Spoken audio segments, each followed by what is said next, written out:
Good morning all of you friend. 11th science का आज हम केमिस्ट्री सीखने वाले हैं। तो ये भी केमिस्ट्री तो बहुत सा वास्ट सब्जेक्ट है। केमिस्ट्री में हम बहुत other organic, inorganic, physical chemistry है सब जानते हैं। तो 11th साइंस में जो बात सीखने वाले हैं तो वो है हमारा 11th साइंस का इक्विलिब्रियम। तो ये इक्विलिब्रियम वो है क्या? तो इक्विलिब्रियम जो है वैसे तो हम जान सकते हैं कि इक्विलिब्रियम ऐसे वर्ड्स हमारे सामने आया तो हमने सोचा कि इक्विलिब्रियम तो कुछ ना कुछ ऐसे कुछ रखा है, तो एक तरफ जो है वो दूसरी तरफ भी है, दोनों अपोजिट है, वो बैलेंस कर रहा है, तो वो है इक्विलिब्रियम। लेकिन इक्विलिब्रियम जो है वो हमें केमिस्ट्री में सीखना है। तो वैसे तो हमारी जो जनरल कंडीशन है तो ऐसे हमारे आसपास के नेचर में भी हमें इक्विलिब्रियम मिलता है। कैसे कि हम चल रहे हैं, चलते चलते खड्डा आ गया और हम खड्डे में गिरने वाले थे और संभल गए। तो ये क्या है कि हमने अपने आप को संभाल लिया। तो ये अपने आप को संभाला यानी हम बोलते हैं हमने अपना बैलेंस रख लिया। तो ये बैलेंस रख लिया जो है वो क्या है? तो वैसे हम बोल सकते हैं बैलेंस रख लिया तो हम इक्विलिब्रियम में आ गए। नहीं दोस्तों, ये तो हम जानते हैं, लेकिन केमिस्ट्री में इक्विलिब्रियम किस तरह से देखते हैं? वैसे हम और जो एग्जाम्पल ले सकते हैं कि जैसे सीसो, नाम सुना होगा आपने। वो क्या बच्चे जो खेलते हैं गार्डन में होता है सीसो, यानी कि जो उसको हम बोलते हैं चिचवा। तो बच्चे जो खेल रहे हैं वो सीसो है। तो वैसे एक सेंटर है और सेंटर के दोनों तरफ से हम देखते हैं कोई बच्चा बैठा है और दूसरी तरफ बच्चा बैठा है, तो दोनों एक जैसे है तो वो क्या आ जाएंगे इक्विलिब्रियम में हो जाएंगे। यानी कि जो दूसरी तरफ वेट ज्यादा हो सके तो ये इक्विलिब्रियम नहीं रहेगा। तो ये कैसा हो जाएगा? तो ये इस तरह से हो जाएगा कि क्योंकि इस तरफ वेट ज्यादा हो गया, यानी कि इस तरफ कम हो गया, इस तरफ ज्यादा हो गया। तो ये भी हम जानते हैं। वैसे आपने इक्विलिब्रियम के बारे में फिजिक्स में भी जाना होगा।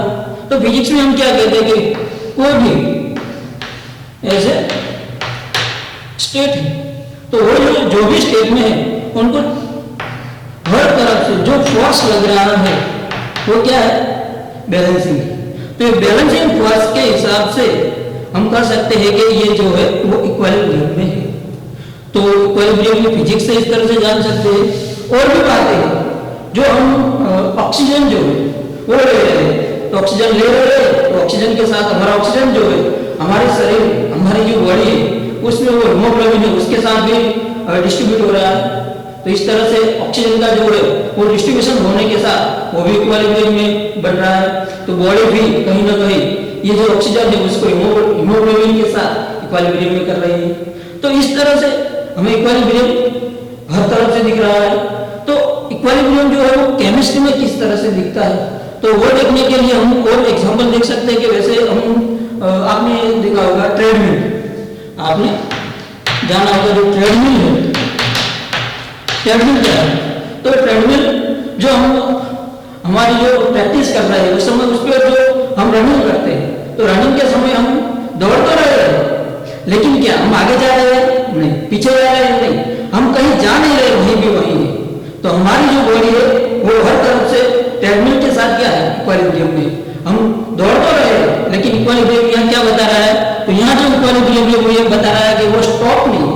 वैसे तो हम कह सकते हैं कि इक्विलिब्रियम कोई बॉल है उनको फोर्स दिया तो धीरे धीरे वो कहीं ना कहीं यहाँ आगे रुक गए। तो मानो कि फोर्स जितनी तरह लगा उस हिसाब से एक बॉल यहाँ रुक गई। तो ये क्या ये हुआ कि ये बॉल जो है अपने और फोर्सेस के हिसाब से वो इक्विलिब्रियम में आ गई। तो यहाँ क्या हो? तो इक्विलिब्रियम है जो हम ट्रेडमिल में देखते हैं। तो ट्रेडमिल में तो ऐसा नहीं हो रहा है कि हम चल ही रहे हैं, तो ये बता रहा है कि ये इक्विलिब्रियम जो है क्या है? डायनेमिक। ये इक्विलिब्रियम का क्या है? Dynamic equilibrium. तो ये इक्विलिब्रियम डायनेमिक है। तो ऐसे इक्विलिब्रियम को हम हमारी जनरल लैंग्वेज उसमें देख सकते हैं कि इक्विलिब्रियम जो है वो हमें एक तो स्टैटिस्टिक इक्विलिब्रियम मिलता है, यानी कि जो फिजिक्स में मैंने कहा वो उस तरफ से कि जो फोर्स है वो स्टेबल रखता है। तो ये क्या है? Statistic equilibrium. और इक्विलिब्रियम जो हम देखते हैं कि हमने हॉट वाटर लिया और उसके साथ ज्वाइन कर दिया कोल्ड वाटर से, वाटर और कोल्ड वाटर दोनों को हम कंबाइन करते हैं तो धीरे धीरे हॉट वाटर और कोल्ड वाटर है वो अपना टेम्परेचर क्या कर देता है, मेंटेन कर देता है, जो जीरो फ्लो ऑफ थर्मोडायनेमिक्स। तो ये क्या बता रहा है, ये बता रहा है हमें थर्मली इक्विलिब्रियम, ये है स्टैटिस्टिक, तो ये थर्मली इक्विलिब्रियम। तो इस हिसाब से थर्मली इक्विलिब्रियम, और हमें तो इक्विलिब्रियम वर्ड यहाँ से जाना है, लेकिन ये केमिस्ट्री में क्या है, तो केमिस्ट्री में इक्विलिब्रियम जो हम देख रहे हैं, तो केमिस्ट्री में इक्विलिब्रियम हमें मिल सकते हैं किस तरह से, तो हमें केमिकल में, हमें केमिस्ट्री में इक्विलिब्रियम जो केमिकल है, तो केमिकल में क्या होता है, रिएक्शन, केमिकल में क्या होता है, रिएक्शन। तो केमिकल रिएक्शन है उसमें हम इक्विलिब्रियम देखते हैं किस तरह से। तो हमारे पास जो केमिकल रिएक्शन है वो दो तरह हो सकती है। एक तो है हमारे पास क्या, तो जो इरिवर्सिबल है, जो रिएक्शन इरिवर्सिबल, और दूसरी क्या है, reversible. Irreversible reaction, reversible reaction. Irreversible reaction कौन कौन सी हमें जानने में होती है, तो इरिवर्सिबल रिएक्शन की हम बात कर सकते हैं कि ये रिएक्शन जो है वो मानो कि कोई हमने क्या लिया है, स्ट्रॉन्ग एसिड लिया, मानो कि क्या लिया, स्ट्रॉन्ग एसिड, और उसके साथ क्या मिला है, स्ट्रॉन्ग बेस मिला है, स्ट्रॉन्ग एसिड स्ट्रॉन्ग बेस। तो ये दोनों मिलकर क्या बनाते हैं, तो ये बनाते हैं सॉल्ट और वाटर, यानी कि तो ये रिएक्शन हमारे पास जाने पहचान है कि हमने स्ट्रॉन्ग एसिड के लिए HCl लिया और बेस के किया हमने NaOH लिया। तो एसिड बेस, तो हमें क्या मिलेगा, NaCl और H। तो ये क्या है, एसिड बेस रिएक्शन जो इरिवर्सिबल है, क्योंकि ये रिएक्शन अपने हिसाब से वो इस डायरेक्शन में तो जा रही है, यानी कि वो अपनी तरफ से फॉरवर्ड में तो जा रही है, लेकिन क्या हम नमक पानी में डालेंगे और हमको एसिड और बेस वापस मिलेंगे नहीं। हम हमारे घर में भी देख सकते हैं कि हमने जो एसिड बेस रिएक्शन ये देते हैं, लेकिन हमारा नमक जो पानी में हम डालते हैं तो हमें वापस से एसिड और बेस मिलते नहीं है, यानी कि एसिड बेस रिएक्शन ये जो है तो वो इरिवर्सिबल है। इरिवर्सिबल जो रिएक्शन है वो हमें इक्विलिब्रियम नहीं देती, इरिवर्सिबल जो भी रिएक्शन है वो इक्विलिब्रियम हमें नहीं देती। और एक एग्जांपल हम देख सकते हैं कि ये तो एसिड बेस है, तो दूसरा आप ले सकते हैं, मानो कि हमने हमारा क्या लिया, सिल्वर नाइट्रेट Ag और AgNO3 है, तो उसको हमने क्या किया, तो हमने NaCl लिया, इसके साथ क्या लिया, NaCl, इसकी रिएक्शन की, तो हमारा Ag है वो क्या बनाएगा, प्रेसिपिटेट, वो बनाएगा AgC, और साथ में क्या मिलेगा, Na सोडियम नाइट्रेट। तो ये एक्वा मिलेगा पॉजिटिव। लेकिन ये जो है, तो ये भी रिएक्शन यहाँ पर हमें क्या मिलेगा, ऐसे यह बताता है कि ये क्या है, प्रेसिपिटेट, जिसमें लिख सकता हूँ PPT। तो ये प्रेसिपिटेट मिलेगा, यानी कि ये प्रेसिपिटेट है, वो NaNO3 से रिएक्शन करके वापस में इस डायरेक्शन में आने वाली नहीं है, यानी कि ये भी क्या है, इरिवर्सिबल रिएक्शन। इसलिए ये भी हमें क्या इरिवर्सिबल है, तो ये भी हमें केमिकल इक्विलिब्रियम जो है वो शो नहीं करेंगे। और एग्जांपल हम ले सकते हैं, मानो कि हमारे पास कार्बन है, उसको हम क्या करें, ऑक्सीजन के साथ हीट कर रहे हैं, तो यह ऑक्सीजन के साथ कंबाइन होकर वो हमें क्या देगा, CO2। तो ये कौन सी रिएक्शन है, तो ये केमिस्ट्री में हम इसे कॉम्बिनेशन रिएक्शन कहते हैं कि कार्बन जो है ऑक्सीजन के साथ मिलकर कार्बन डाइऑक्साइड बनाता है। तो फिर से कार्बन डाइऑक्साइड है, कार्बन और ऑक्सीजन हमें वापस नहीं दे रहा है, ये भी क्या है, इरिवर्सिबल रिएक्शन। ऐसे और भी हम हमारे जनरल ध्यान में ले सके तो हमारे पास क्या है, तो हम बीटर ले सकते हैं, उसकी रिएक्शन कर रहा है, हमारे पास जो सिलेंडर होता है बीटर में, वो हमें क्या देता है, तो हीट हमें एनर्जी भी देता है। तो ये इसके साथ मिलकर क्या देगा हमें, ये जो है हमको मिलेगा CO2 और H2। हाँ, हम अपनी तरफ से बैलेंस कर सकते हैं रिएक्शन को, मानो कि इस तरह से हाइड्रोजन 10 है, 10 फॉर कार्बन, ऑक्सीजन यहाँ पर कितने हैं, तो ऑक्सीजन यहाँ पर 8 और यहाँ पर 5 है, तो 8 और 5 क्या हुआ 30, तो इसको हम 30/2 कर सकते हैं, तो ये बैलेंस हो गया। लेकिन ये भी देखो CO2 और H2O मिलकर वापस हमें ये समझना है कि ये हमें ये रिएक्शन नहीं दे रहा है, तो ये बता रहा है कि इरिवर्सिबल रिएक्शन जो भी है वो हमें इक्विलिब्रियम नहीं दे सकती। तो हमें इक्विलिब्रियम मिलेगा, तो हमें इक्विलिब्रियम मिलेगा रिवर्सिबल रिएक्शन में। याद रखें, irreversible reaction can not show equilibrium, can not show equilibrium, वो हमें नहीं देगा। रिवर्सिबल रिएक्शन, तो रिवर्सिबल रिएक्शन बहुत सारी इसमें हम ले सकते हैं, बहुत ही प्रमुख रिएक्शन N2 + H2 जो हमें देगी अमोनिया नाइट्रोजन, एक हिसाब से हम बैलेंस कर सकते हैं। तो ये क्या है, नाइट्रोजन गैस है, वो हाइड्रोजन गैस के साथ मिलकर हमें अमोनिया गैस देती है। तो ये बहुत ही प्रमुख रिएक्शन है जो है हर्बर प्रोसेस। आप केमिस्ट्री में ये रिएक्शन को बहुत बार देखेंगे, ये हर्बर प्रोसेस है। तो नाइट्रोजन के साथ हाइड्रोजन मिलकर अमोनिया गैस देता है। तो रिवर्सिबल रिएक्शन है, उनको हम आगे जाने वाले यानी कि फॉरवर्ड रिएक्शन में बता सकते हैं, और वो पीछे भी आ रही है, इसलिए उसको हम इस तरह से डिनोट करते हैं, यानी कि वो बैकवर्ड रिएक्शन, यानी कि वो फॉरवर्ड भी हो रही है और बैकवर्ड भी हो रही है, यानी कि ये जो है वो रिवर्सिबल रिएक्शन है। दूसरी हम ले सकते हैं, मानो कि SO2 वो ऑक्सीजन के साथ मिलकर हमें क्या लेना है, ये भी बहुत जानी मानी रिएक्शन है, क्या है कॉन्टैक्ट प्रोसेस। तो ये रिएक्शन भी है। सल्फर डाइऑक्साइड जो ऑक्सीजन के साथ मिलकर क्या देता है, सल्फर डाइऑक्साइड, इसको भी हम बैलेंस कर लेते हैं, 2 सल्फर ऑक्सीजन 6 यहाँ पर 6। तो ये भी रिएक्शन है, बहुत सारे रिएक्शन होती है।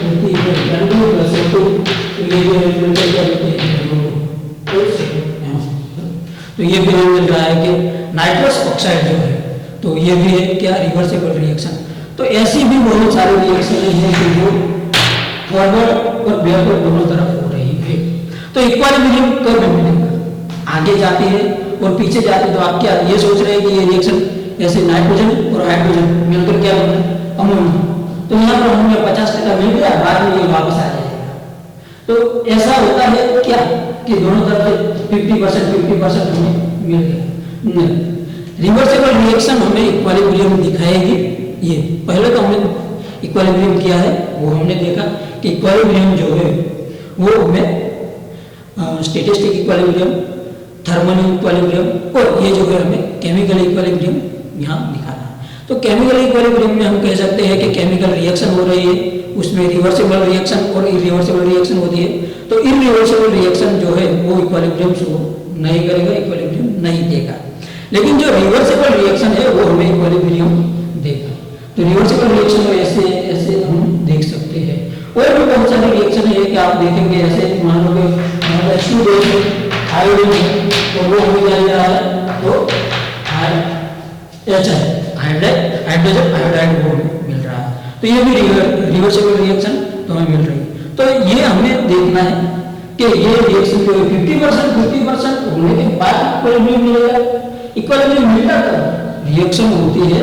तो हम यहाँ ये देखेंगे कि इक्विलिब्रियम 50% होने पर मिलता है, जैसे हम स्टैटिस्टिकल तरफ में ऑपोजिट फोर्स, दोनों फोर्स क्या है, यहाँ भी वजन जो वेट लिया है वो है इतना वेट यहीं पर है, तो दोनों तरफ से क्या है तो कंप्लीटली।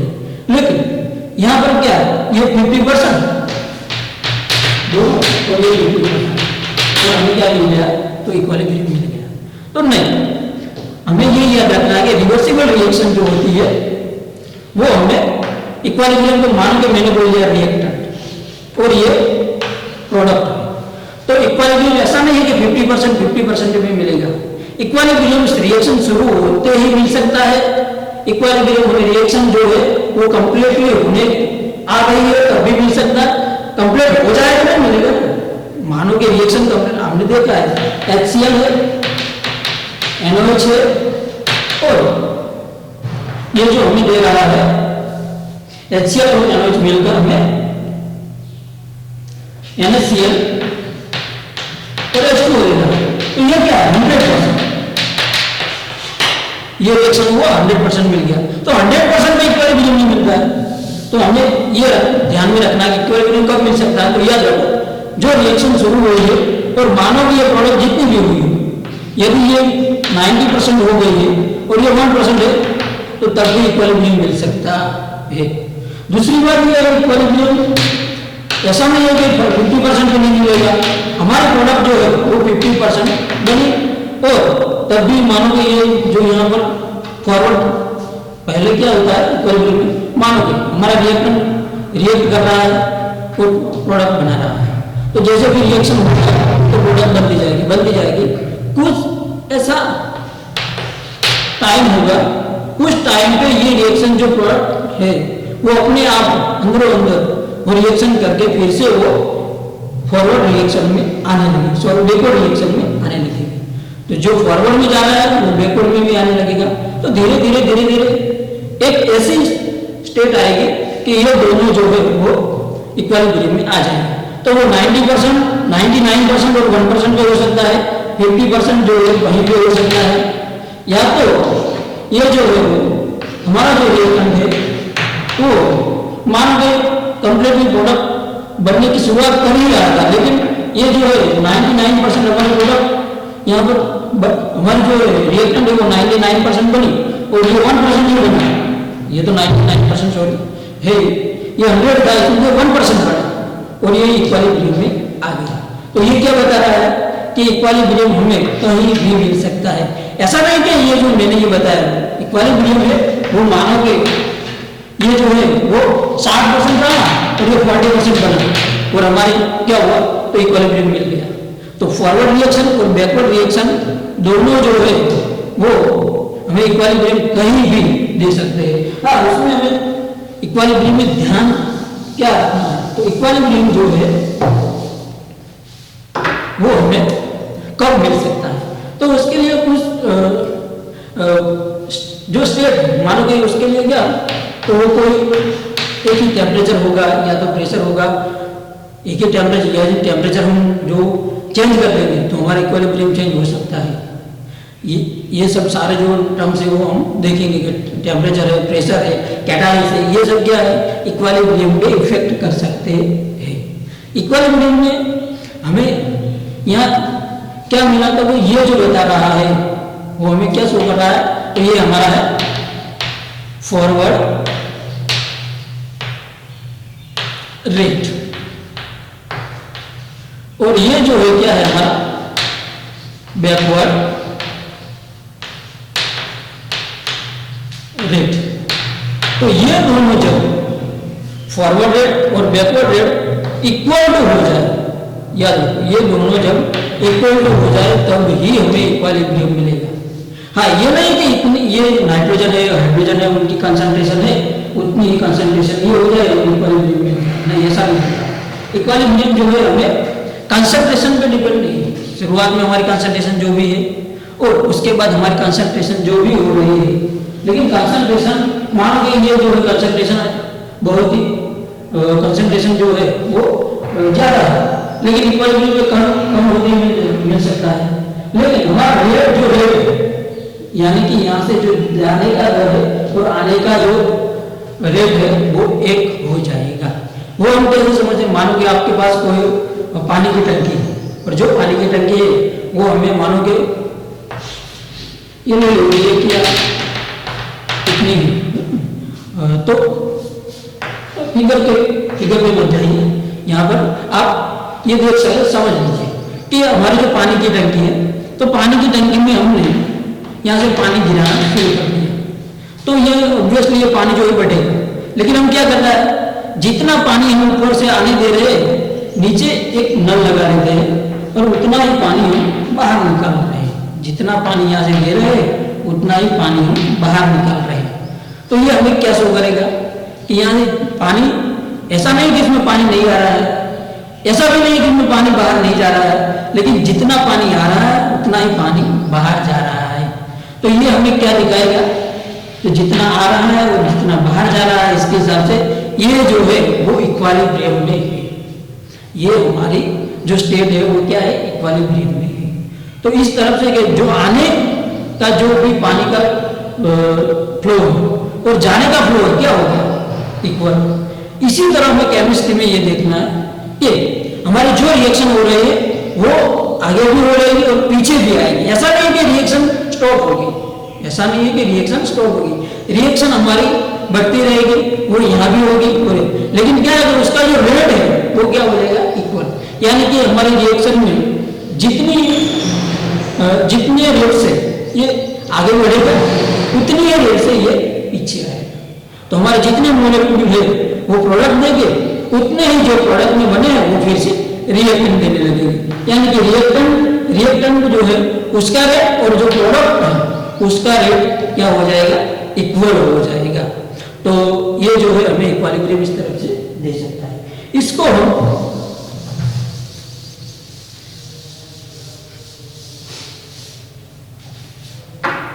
एक जो ग्राफ है उस तरफ से हम समझ सकते हैं कि मानो कि हमारी टाइम के हिसाब से हमारा जो टाइम है इसके हिसाब से मानो कि हमारे पहले हम क्या लेते हैं, कंसंट्रेशन। तो टाइम के हिसाब से कंसंट्रेशन में मानो कि कोई हमारा क्या है, रिएक्टेंट है, वो आगे जा रहा है और क्या बना रहा है, प्रोडक्ट बना रहा है। तो धीरे धीरे प्रोडक्ट बनता जाएगा बनता जाएगा बनता जाएगा और उस देर के बाद ये प्रोडक्ट जो है हमें क्या देने लगेंगे, फिर से वो हमें अपने रिएक्टेंट देने लगेंगे और ऐसा टाइम आएगा कि ये दोनों क्या हो जाएंगे, इक्विलिब्रियम में। तो उसको हम ग्राफ से डिनोट कर सकते हैं। मानो कि कंसंट्रेशन है तो हमारा कोई रिएक्टेंट आ रहा है, वो अपनी कंसंट्रेशन क्या करेगा, तो उसकी कंसंट्रेशन क्या होगी, ये रिएक्शन हो रही है, तो जैसे जैसे टाइम निकलेगा हमारी कंसंट्रेशन क्या होगी, तो वो कम होगी, तो ऐसे ऐसे कम होती जाएगी। हाँ, इसको यहाँ पर मत लगा देना, क्यों कि ये जो कंसंट्रेशन यहाँ है तो ये मान के आपने ये ग्राफ नोट करते समय ऐसा कर दिया तो ये क्या है, गलत। क्यों, क्योंकि यह क्या है, जीरो कंसंट्रेशन और ऐसा कोई टाइम है कि वहां पर हमारी कंसंट्रेशन खत्म होगी। कंसंट्रेशन खत्म हो गई तो ये प्रोडक्ट 100% बन जाएगा, लेकिन हमें तो इक्विलिब्रियम मिलेगा। तो याद रखिए, इक्विलिब्रियम में हमारी जो भी रिएक्टेंट है वो 100% खत्म नहीं होगी। धीरे धीरे ये जो है रिएक्टेंट है वो हमें इस तरह से यहाँ ग्राफ शो करेंगे और कंसंट्रेशन उसकी क्या हो जाएगी, कम होती जाएगी। और ऐसे जो हमारे प्रोडक्ट है, तो प्रोडक्ट शुरुआत में तो जीरो ही हो, मानो कि हमारा कोई T is equal to zero time है तो हमारे रिएक्टेंट क्या होगी, 100%। मानो कि यह क्या है, हमारा रिएक्टेंट 100% होगा जीरो। उस समय हमारे प्रोडक्ट क्या होगा, वो क्या होगी, जीरो। उसकी कंसंट्रेशन मानो कि हमारे प्रोडक्ट पहले तो जीरो होगी, लेकिन धीरे धीरे जैसे ही रिएक्शन बढ़ती जाएगी तो प्रोडक्ट जो है उनकी कंसंट्रेशन क्या होगी, बढ़ती जाएगी। तो उसको हम ऐसे दिखा सकते हैं।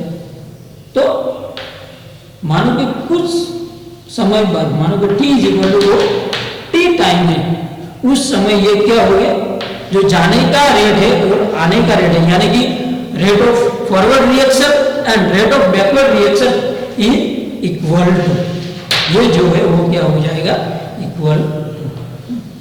तो देखो यहां से हम कह सकते हैं कि ये जो ऐसे ही बता रहा है कि नहीं कम हो रहा है नहीं ज्यादा हो रहा है, तो ऐसा कोई टाइम है, हम इस टी जो टाइम है उसको हम क्या कह सकते हैं कि ये हमारा इक्विलिब्रियम पॉइंट है, कि इस पॉइंट पे हमें इक्विलिब्रियम मिल गया। यानी कि जो हमारा ये अब रिएक्टेंट ले लिया आग के लिए और ये पी के लिए, तो हमारा जो रिएक्टेंट है वो धीमे धीमे धीमे धीमे प्रोसेस किया और उसके सामने जो प्रोडक्ट है वो भी हमें मिलता रहा, तो यहाँ हमें क्या मिला, इक्विलिब्रियम मिल गया। तो ये बता रहा है उसको हम, ये तो टाइम वर्सेस कंसंट्रेशन का है। हाँ दोस्तों, ये इक्विलिब्रियम जो चैप्टर है बहुत ही मायने रखता है हमारी केमिस्ट्री में, क्योंकि इस चैप्टर में हमें इक्विलिब्रियम तो हम सामान्य रूप से सीख लेते हैं, लेकिन हमें यहाँ जो आगे सीखना है वो हमारे क्या है, बहुत सारे एग्जाम्पल है। इसमें एसिड, बेस, सॉल्ट सब आते हैं। हमारा यहाँ पर इक्विलिब्रियम कांस्टेंट यानी कि केपी केसी आता है, और इसके सामने हमारा आयोनिक प्रोडक्ट जो है वो भी आता है। और इसके बहुत से क्वेश्चन जो है तो उनमें से कुछ ना कुछ, जब ये फिजिकल केमिस्ट्री का पोर्शन है तो कुछ ना कुछ जो है IIT जी नीट में आता ही है, तो उसको बहुत ही अच्छी तरह से समझना होता है। तो आप यहाँ पर देख लीजिए इक्विलिब्रियम जो है, उन्होंने एक दूसरा ग्राफ आपको दिखा रहा हूँ, क्योंकि कभी कभी जी नीट है उसमें हमें क्या, जो हमारा ये ग्राफ है उसके हिसाब से हमें क्वेश्चन करते हैं। तो मानो कि हमें दूसरा रेट ऑफ रिएक्शन, क्या लिख रहा हूँ, रेट ऑफ रिएक्शन है, उसका टाइम के हिसाब से मैं यहाँ ग्राफ बता रहा हूँ। तो ये भी सोचिए, जो हमारा आर है उसका रेट ऑफ रिएक्शन जो है, तो ये इस तरफ से आगे बढ़ रहा है, तो ये क्या है, फॉरवर्ड का, और हमारी प्रोडक्ट बन रही है, तो ये क्या हो रहा है, हमारा रेट ऑफ रिएक्शन जो है तो वो क्या हो रहा है, तो हमें बैकवर्ड की तरफ से, यानी कि दोनों रेट है, फॉरवर्ड रिएक्शन और backward reaction, rate of forward reaction, rate of backward reaction time के हिसाब से ग्राफ में कैसे शो करते हैं। तो याद रखिए, जैसे जैसे हमारा रेट जो है वो, जो हमारा रिएक्टेंट है उसका रेट मानो के शुरुआत में शुरू हुआ है, तो हमारा रिएक्टेंट का रेट जो है धीमे धीमे क्या होगा, ऐसे दिखाएगा, और ये रेट है जो धीमे धीमे, और कोई ऐसा पॉइंट आएगा कि दोनों रेट क्या हो जाएंगे, इक्वल हो जाएंगे, तो वही हमें क्या मिलेगा, इक्विलिब्रियम। हमारा रेट ऑफ फॉरवर्ड रिएक्शन है वो क्या हो गया, धीरे धीरे, ये हम ऐसे बता रहे हैं 0 से स्टार्ट हो रहा है, तो ये क्या हो रहा है, फॉरवर्ड हो रहा है, तो ये हमारा क्या है, रेट ऑफ फॉरवर्ड। टाइम के हिसाब से हमारा फॉरवर्ड रिएक्शन का जो रेट है वो धीरे धीरे बढ़ रहा है। और ये क्या है, तो हमारा रेट ऑफ बैकवर्ड रिएक्शन, यानी कि हमारी जो प्रोसेस है, तो ये जो बैकवर्ड में धीरे धीरे वो भी क्या होगा, तो उनका भी एक समय ऐसा आएगा कि दोनों क्या होंगे, वो दोनों एक ही परिस्थिति, यानी कि दोनों RF is equal to RB हो जाएंगे, ये दोनों ये हो जाएंगे, तो उस ये टाइम टी है, तो वो टाइम के हिसाब से क्या मिला, हमें इक्विलिब्रियम मिल गया। तो याद रखिए, कंसंट्रेशन जो है वो एक हो सकती है, नहीं हो सकती है। मानो कि मैं ऐसे कुछ पूछे गए क्वेश्चन में से आपको ग्राफ दिखा सकता हूँ कि आपको कोई ऐसे बताए कि ये उनमें से कौन सा ग्राफ सही है। मानो कि आपने कंसंट्रेशन के हिसाब से ग्राफ दिया, कंसंट्रेशन, और उसके सामने हमने क्या दिया, टाइम, तो उसमें बता रहा है कि ये मानो कि कोई हमारा, मानो कि ले लेते हैं हमारे पास क्या है, तो A प्लस बी है, इसमें से क्या हो रहा है, C प्लस डी हो रहा है। तो यहाँ से हमारे जो भी प्रोडक्ट जो है वो धीरे धीरे क्या हो रहा है, तो बढ़ रहे हैं, तो रिएक्टेंट जो है वो घट रहे हैं। तो ये ग्राफ जो भी है वो हमें शो कर सकता है, ऐसे भी डिनोट कर सकते हैं। ऐसा नहीं है कि कंसंट्रेशन के हिसाब से ये ऐसा ही होना चाहिए। तो कंसंट्रेशन है और हमारे पास क्या है, टाइम।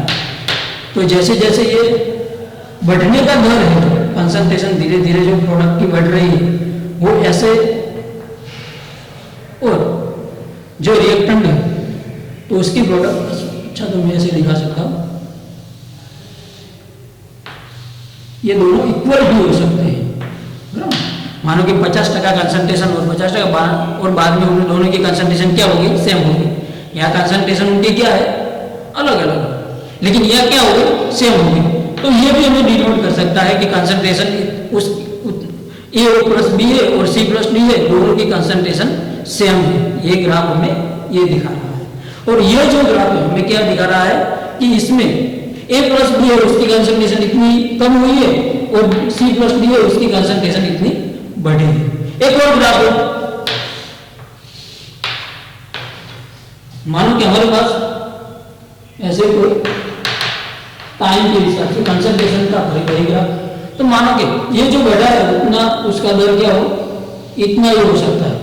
और जो प्रोडक्ट की कंसंट्रेशन बढ़ी है वो ये हो सकती है। और हमें इस पॉइंट में इक्वल, ये सब पॉइंट क्या है, इक्विलिब्रियम। ये जो पॉइंट है वो क्या है, T is equal to equilibrium point, equilibrium point. तो यहाँ पर हमें क्या मिल गया, इक्विलिब्रियम, यानी कि ए प्लस बी जो है वो कंसंट्रेशन जो है वो सी प्लस डी, तो उसकी जितनी भी बता सकता है। तो ये ग्राफ ये बता रहा है कि यहाँ दोनों की कंसंट्रेशन ए प्लस बी, या तो आप दोनों को और से हिसाब से भी लिख सकते हैं, आप दिखा सकते हैं। यहाँ दोनों की कंसंट्रेशन जो है वो सेम हो सकती है। यहाँ आप कह सकते हैं कि ये दोनों की कंसंट्रेशन है वो दोनों के हम साथ में दिखा रहे हैं, तो ऐसे ही बोल सकते हैं कि दोनों की कंसंट्रेशन ए प्लस बी का है, ये सी प्लस डी का है। दोनों अलग अलग ए और सी के हिसाब से आप जो भी हमने कंसंट्रेशन ली है, लेकिन ये दिखा क्या रहा है कि दोनों की कंसंट्रेशन क्या है, सेम है। ये ग्राफ हमें क्या दिखा रहा है कि यहाँ कंसंट्रेशन सेम नहीं हुई है। ए प्लस बी जो है ए प्लस बी, तो उनकी कंसंट्रेशन इतनी कम हुई। ये क्या दिखा रहा है, इतनी कंसंट्रेशन कम हुई है। और यहाँ क्या है, सी प्लस डी, तो ये क्या दिखा रहा है कि इतनी कंसंट्रेशन इसकी बढ़ी है। तो ग्राफ ऐसे भी हो सकता है कंसंट्रेशन वर्सेस टाइम का। और ये क्या दिखा रहा है, तो ये भी दिखा रहा है कि ए प्लस बी जो है उसकी कंसंट्रेशन ज्यादा कम हुई है, और सी प्लस डी है उसकी कंसंट्रेशन ज्यादा बढ़ी है। तो कंसंट्रेशन ज्यादा मिल सकती है, इक्वल भी मिल सकती है। यहाँ पर जो दोनों अलग अलग से मिल सकती है, लेकिन याद रखिए कंसंट्रेशन जो है उसके ग्राफ ऐसे दिखा सकते हैं, लेकिन रेट ऑफ रिएक्शन है, तो रेट ऑफ रिएक्शन जो है वो फॉरवर्ड रिएक्शन और बैकवर्ड रिएक्शन हमेशा इक्वल ही होते हैं। हम कंसंट्रेशन है और जो ये रेट ऑफ रिएक्शन का हम ग्राफ लेंगे तो ये हमें ऐसा मिलेगा, लेकिन ऐसा कभी नहीं होगा। आपने मानो कि ये दिया कि rate of reaction versus time का ये ग्राफ है कि नहीं, रेट ऑफ रिएक्शन तो यहाँ पर इक्विलिब्रियम मिला और फिर क्या हुआ, तो इक्विलिब्रियम फिर से छूट गया। तो ये हम कह नहीं सकते हैं कि रेट ऑफ रिएक्शन के हिसाब से ये ग्राफ, तो ये नहीं बता सकते। यहाँ पे हम रेट ऑफ रिएक्शन के वर्सेस टाइम का ग्राफ दिखा है, तो ये क्या हो रहा है कि इतनी देर में यह रेट ऑफ रिएक्शन इसका क्या बढ़ रहा है, इसका क्या हो रहा है, रेट ऑफ रिएक्शन घट रहा है, लेकिन इक्वल नहीं हो रहा है, यानी कि यहाँ भी इक्विलिब्रियम नहीं है। तो रेट ऑफ रिएक्शन के ये जो है वो ग्राफ मिलते नहीं है, रेट ऑफ रिएक्शन के ओनली यही ग्राफ हमें मिल रहा है।